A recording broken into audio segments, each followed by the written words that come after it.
जय भीम नमो बुद्धाय साथियों, आज मैं बात करने जा रही हूँ कोयासन विश्वविद्यालय जापान के बारे में, जिसका सीधा संबंध बाबा साहेब से है। तो शुरू करती हूँ। आप सभी ये लेख सुनकर बड़ा गौरवान्वित महसूस करेंगे अपने आप को। जापान स्थित एक ऐसा विशाल प्राकृतिक स्थान है ये, जहाँ पक्षियों और जानवरों को शिकार से बचाकर यहाँ पर संरक्षण दिया जाता है। उन दिनों वहां सबसे प्रसिद्ध बौद्ध भिक्षुओं में से एक कुकाई रहते थे। 810 ईस्वी में उन्होंने वहां बौद्ध धर्म की स्थापना की। माउंट कोया परिसर का नाम बदलकर कोयासन कर दिया गया। आगे चलकर जापान दुनिया का एक बहुत बड़ा बौद्ध देश बन गया। फिर कुकाई ने 10 सितंबर 815 ईस्वी को वहां एक शैक्षणिक संस्थान की स्थापना की और उसका नाम कोयासन विश्वविद्यालय रख दिया। सरकार जापान ने 2010 में ये फैसला लिया कि 1200वें वर्ष हम यहाँ धूमधाम से मनाएंगे, जिसके लिए हमें एक ऐसी महान हस्ती की प्रतिमा स्थापित करनी है। तो उसके लिए पूरे विश्व में खंगाला गया कि कौन सबसे बड़ी महान हस्ती है। इसके बाद जापान सरकार ने विश्व से एक ऐसी हस्ती का चयन करने के लिए एक समिति गठित की, जिसकी प्रतिमा कोयासन विश्वविद्यालय में स्थापित की जाए। बहुत अधिक समय लगा, 3 महीने से अधिक का समय सिर्फ यही डिसाइड करने के लिए लग गया कि कौन है।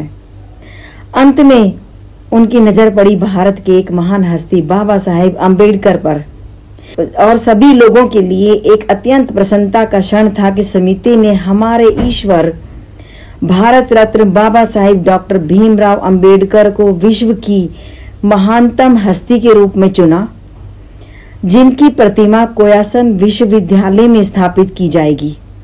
समिति ने निम्नलिखित कारणों से बाबा साहेब का नाम तय किया, जो किसी महान हस्ती में उन्हें मिला ही नहीं।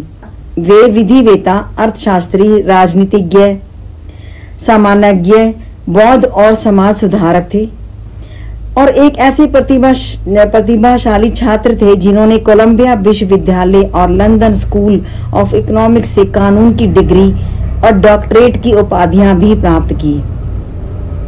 उन्होंने कानून, अर्थशास्त्र, राजनीति विज्ञान में अपने शोध के लिए एक विद्वान के रूप में ख्याति प्राप्त की, जो किसी और लोगों में नहीं दिखाई दी।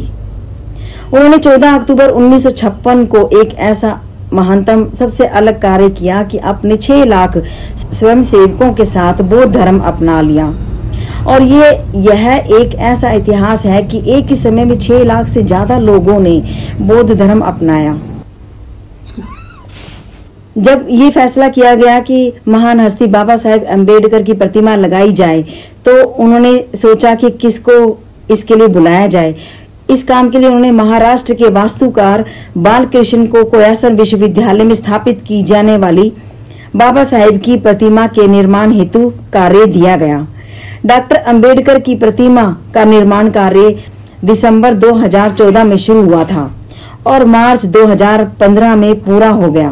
प्रतिमा की ऊंचाई 10.5 फीट है। बाद में प्रतिमा को जापान ले जाया गया और कोयासन विश्वविद्यालय में स्थापित किया गया। महाराष्ट्र के मुख्यमंत्री को भी आमंत्रित किया गया, क्योंकि बाबा साहेब अम्बेडकर मराठी परिवार से तो थे ही, साथ में महाराष्ट्र राज्य से भी थे। तो इस तरह 10 सितंबर 2015 को डॉक्टर बाबा साहेब अम्बेडकर की प्रतिमा का अनावरण किया गया। थैंक यू सो मच, आप सभी ने मुझे ध्यान से सुना। जय भीम नमो बुद्धाय।